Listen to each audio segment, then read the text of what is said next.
I once heard it quoted, "I did what they said I did, but I'm not who they said I am."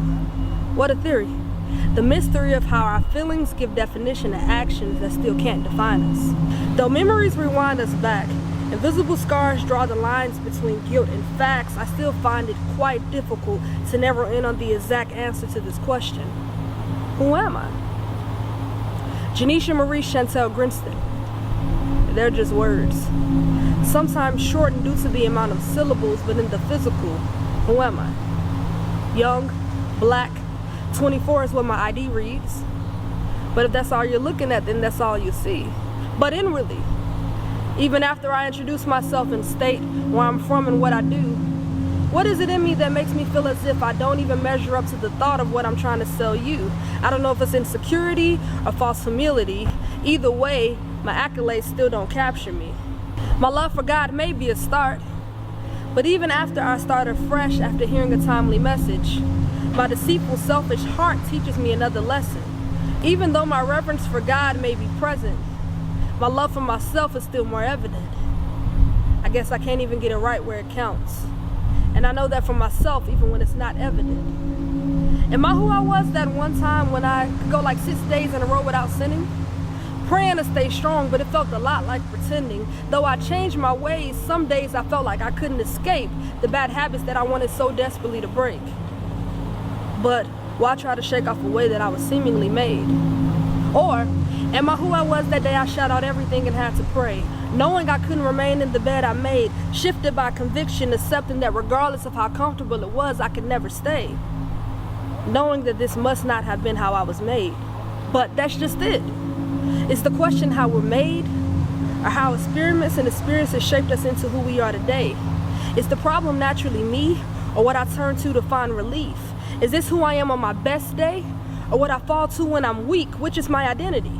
It's funny to me that I'm not considered an artist just because I put out an EP, but if I steal, I'm automatically considered a thief. I have to work and prove myself in one way while the other is decided for me. Who chooses my identity? Is it based on how I portray myself? On whether or not I can master the art of femininity? Or maybe how well I can act as if I have it all together, more tough than tender, not needing anyone for anything? Do I mirror old experiences that I never asked for? Things that may have been forced upon me? Do I resemble the choices I made when trying to find myself? Dressed up debris, which is me. Social media frenzy slowly kill authenticity. Filters on what I post to eliminate transparency. So now when the enemy tries me with old tricks, half-truths to replace my new ID, compliance replaces authenticity and transparency. And this is the crossroads where most fall for the bait. Exchanging the truth of God for a lie. Good news is that it's never too late to acknowledge that in the hands of your Creator is the only place you're safe to be. You can be free from the dead and routine of life draining you in the debt of one lived abundantly. Feelings change each day and urges shift by the week. You must have faith in something more concrete as it pertains to your identity. He writes His laws on our heart, and when you court the Supreme, you're not moved by the laws coming out of DC. Becoming something just because you did it occurs about as often as learning Spanish makes you Hispanic. The Creator doesn't change His mind just because you chose to experiment. He's more concrete than the urges we feel each week. I once heard Him speak, "I love the way I created you, but my favorite part is your great need for me. I am your identity." Be encouraged. Even Jesus had to handle this. In Matthew 4, Satan himself approached Jesus with a list, trying him 3 times, claiming, "If you're the Son of God, do this."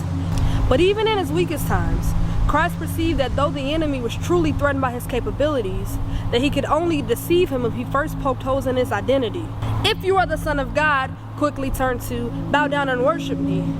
Same old present day routine, falling into lifestyles because of gaps in our identity. But Christ, knowing the Word, in fact knew who He was, and by the shedding of His own blood, and speaking out that New Testament, He was able to overcome for us. So now that the trail has been blazed, let us continue in the way of truth, confessing our weaknesses to one another and praying each other through. Who you are is not equivalent to what you do. It's the way He created you and how He knew you before you entered your mother's womb. It's knowing that since I was created in His likeness, only He can complete the good work that He Himself started in me. Blinded eyes be open, see and receive new life and true identity.